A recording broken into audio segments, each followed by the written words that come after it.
J'ai un peu tricoté le long de la côte argentine, uruguayenne, puis après brésilienne, quoi. C'est ça, a priori, ce que donne le routage.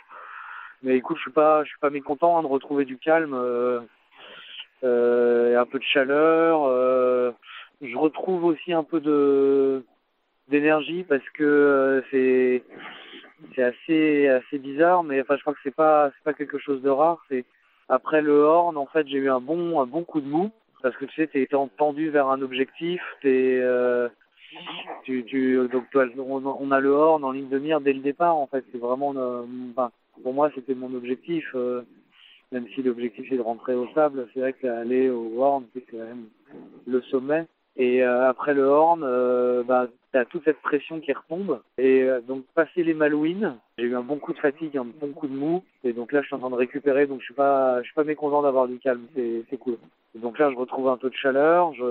Maintenant, je retrouve des senteurs. Et comme il fait un peu moins froid, et ouais, c'est sympa. C'est un peu plus viable, quoi. Le prochain objectif, c'est la latitude de Rio, parce que avant Rio, là, c'est compliqué. C'est un endroit un peu compliqué ici.